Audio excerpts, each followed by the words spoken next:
एक चीज जो आप में, हम में, प्रधानमंत्री मोदी और सड़क के किनारे बैठने वाले गरीब भिखारी सब में कॉमन है, वो ये कि हम भारत के नागरिक हैं और इस नागरिकता के कारण हम सबके पास हमारे मौलिक अधिकार है। मौलिक अधिकार यानी फंडामेंटल राइट्स। इसके नाम में ही फंडामेंटल है, मतलब इतना बेसिक कि आप इसके बिना जी तक नहीं सकते। आपके सुबह उठने से लेकर रात को सोते तक ये फंडामेंटल राइट्स आपके साथ रहता है, आपका साथ देते हैं। अगर ये आपको नहीं मिलेंगे ना तो यकीन मानिए इंडिया में आपका सर्वाइवल मुश्किल हो जाएगा। ये आपको आगे वीडियो में पता चल जाएगा। Hello friends, this is me Harshita Nishad and you are watching legal lifestyle. आज हम बात करेंगे फंडामेंटल राइट्स की।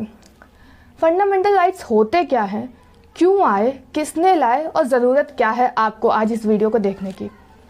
सबसे पहले फंडामेंटल राइट हमें अमेरिका से लिया, यूएस में सबसे पहले फंडामेंटल राइट्स की बात स्टार्ट हुई थी। हमने 200 साल की लंबी गुलामी झेली, उसके बाद हम लोगों को क्या मिला, सिर्फ प्रताड़ना।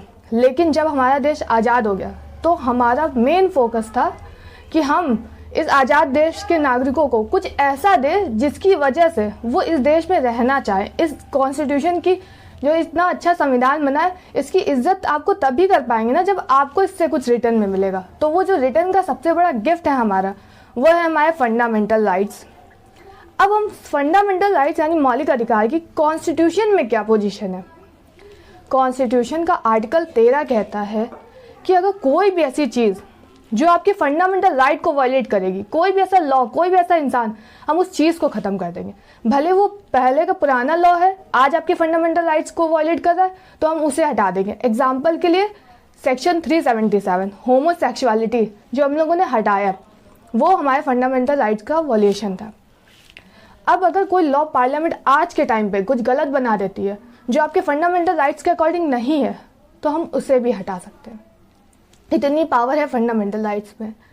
तो आज हम जानेंगे कि क्या है फंडामेंटल राइट्स। पहला फंडामेंटल राइट जो आपको मिला है वो शुरू होता है आर्टिकल 14 से लेकर आर्टिकल 18 तक, यानी राइट टू इक्वालिटी। जो लाइन हमने आपको पहले कही थी कि प्रधानमंत्री से लेकर गरीब इंसान तक बराबर है, वो इसलिए क्योंकि आर्टिकल 14 कहता है equality before law and equal protection of law. मतलब लॉ की नज़र में सब बराबर है और सबको बराबर हिस्सेदारी दी जाएगी। तो अब आप कहेंगे कि यार इतना ही सब बराबर हो रहे हैं, तो ये बताओ मोदी को इतना स्पेशल ट्रीटमेंट मिलता है और हम लोगों को ट्रैफिक जाम में फंस के क्यों रहना पड़ता है। तो इसका एक एक्सेप्शन ये है कि हम इक्वल लोगों के साथ इक्वल बिहेवियर करेंगे और अनइक्वल लोगों के साथ अगर हम इक्वल बिहेवियर करने की कोशिश करेंगे तो वो अनइक्वालिटी होगी। अब इसको एक एग्जाम्पल से समझाते हैं, तुरंत समझ में आ जाएगा। एक IAS ऑफिसर है, उसको एक आम इंसान की तरह ट्रीट नहीं कर सकते। एक आम इंसान को अगर हम एक IAS वाली पोजीशन और पावर दे देंगे तो उसको कैसे संभाल पाएगा। उसको संभालने के लिए उसके पास सेम नॉलेज नहीं है।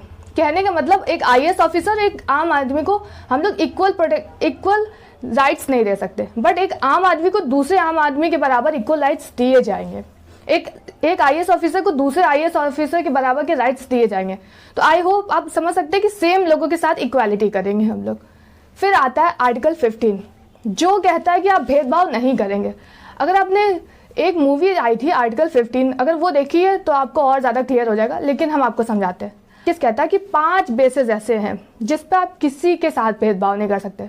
नंबर 1 सेक्स, मतलब वो लड़का है, लड़की है, ट्रांसजेंडर है, होमोसेक्सुअल है, जो भी है, उस बेसिस पे आप उसके साथ भेदभाव नहीं कर सकते। सेकेंड प्लेस ऑफ बर्थ, वो तमिलनाडु में पैदा हुआ हो या उत्तराखंड में, आप उसके साथ भेदभाव नहीं कर सकते। नंबर 3 रेस, जाति, रिलीजन, इन बेसिस पे आप उनके साथ भेदभाव नहीं कर सकते। आर्टिकल 16 और दी मोस्ट डिबेटेबल आर्टिकल, मतलब इस आर्टिकल पे हमेशा ही लड़ाई होती रहती है इंडिया में, वो है आर्टिकल 16। क्यों? क्योंकि इसी के क्लॉज 4 में आती है बात रिजर्वेशन की। रिजर्वेशन से पहले हम बता दें कि आर्टिकल 16 क्या कहता है। आर्टिकल 16 कहता है कि अगर आपके पास क्वालिफिकेशन है जितनी हम मांग रहे हैं, तो हर वो इंसान जो भारत का नागरिक है उसे सरकारी नौकरी पाने का अधिकार है। उसके पास है राइट टू अपॉर्चुनिटी। आपको हटा नहीं सकते सिर्फ इस बेसिस पे। अगर आपके पास क्वालिफिकेशन नहीं है फिर तो बात अलग है, लेकिन अगर आपके पास क्वालिफिकेशन है तो आपको राइट्स मिलेंगे। और इसी का एक एक्सेप्शन ये है कि आपके साथ रिजर्वेशन किया जाता है। रिजर्वेशन कोई गलत नहीं है, रिजर्वेशन अनकॉन्स्टिट्यूशनल, असंवैधानिक नहीं है, बल्कि रिजर्वेशन सही है। क्यों? क्योंकि वो आर्टिकल 14 के हिसाब से सही है। उसके बाद आता है आर्टिकल 17। आप बिलीव नहीं करेंगे, आप कहेंगे यार अब तो ऐसा बिल्कुल नहीं होता, बल्कि अभी भी ऐसा होता है। आर्टिकल 17 कहता है छुआछूत के बारे में। आप कहेंगे अब कोई ऐसा इंसान नहीं है जो छुआछूत करता हो, भेदभाव मानता हो ऊंची नीचे जात में, लेकिन ये आज भी इंडिया की रूरल एरिया में देखने को आपको मिल जाए। आर्टिकल 18 कहता है कि आपके पास सिर्फ 2 तरीके के टाइटल आप अपने पास रख सकते हैं। एक वो जो आपको किसी अवार्ड के तौर पे मिली हो, जैसे भारत रत्न, गैलेंड्री अवार्ड, ये सब, या फिर सेना से मिले हुए टाइटल और एजुकेशन से मिले हुए टाइटल। जैसे आपने डॉक्टरी की पढ़ाई की, आप डॉक्टर बन गए, इंजीनियर बन गए, तो ये सारे टाइटल्स आप रख सकते हो। लेकिन इस तरीके के टाइटल, जमींदार, ठाकुर, यदुवंशी और इस तरह के जो टाइटल्स पहले बहुत चला करते थे ना फेमस, वो सारे टाइटल्स अब अबॉलिश कर दिए गए हैं। आप ये तरीके के टाइटल्स नहीं लगा सकते अपने नाम के आगे या पीछे। एक आर्टिकल जो आप न्यूज़पेपर में हमेशा ही सुनते रहते होंगे अगर आप न्यूज़पेपर्स फॉलो करते हैं, वो ये है article 19, freedom of speech and expression. कहने का मतलब है कि आपके पास बोलने का और एक्सप्रेस करने का फंडामेंटल राइट है। अब आप कहेंगे बोलने का तो समझ में आता है कि इंसान बोलता है, एक्सप्रेस करने का मतलब ये, एक्सप्रेस करने के राइट में ये भी आता है कि अगर आपसे कोई कुछ पूछ रहा है और आप जवाब नहीं देना चाहते तो ये आपका फंडामेंटल राइट है। कुछ ना बोलना भी ये आपके आर्टिकल 19 को कवर करता है। आर्टिकल 20 कहता है उन लोगों के बारे में जिनको जेल हो गई है। मतलब अगर आपको किसी केस के अंदर आपको ट्रायल किया जा रहा है, आपको चेक किया जा रहा है, उस सिचुएशन में आपको अपने खिलाफ गवाही देने के लिए कोई मजबूर नहीं कर सकता। मतलब कोई भी पुलिस वाला आपको मार कूट के ये नहीं कह सकता कि हाँ जुर्म कबूल लो, और कबूल लेते तो फिर वैसे भी वो मान्य नहीं होता। और सेकेंड आर्टिकल 20 में ये एक बात कही गई है, वो ये कि आपने जो क्राइम एक बार किया, जो गलती एक बार की, उसकी सजा सिर्फ आपको एक ही बार मिलेगी। ये नहीं कि बार बार आपको परेशान कर रहे हैं। आर्टिकल 21 और दी मोस्ट इम्पॉर्टेंट आर्टिकल, इस आर्टिकल से बाकी सारे आर्टिकल कहीं ना कहीं कनेक्टेड होते हैं और यहीं से आपके बहुत सारे नए आर्टिकल्स निकल के आते हैं। आर्टिकल 21 में ही right to privacy, right to life, इस तरीके के आर्टिकल्स हैं। आर्टिकल 21 अगर आपने इस वीडियो में कवर कर लिया ना, तो आपको कहीं और से पूरे यूट्यूब में समझने की ज़रूरत नहीं है, फिर आपका ये कंप्लीट हो जाएगा। आर्टिकल 21, आर्टिकल 21 कहता है right to life and personal liberty. अब लाइफ मतलब आपको जिंदा रहने के लिए जो कुछ भी चाहिए वो सब आपका फंडामेंटल राइट।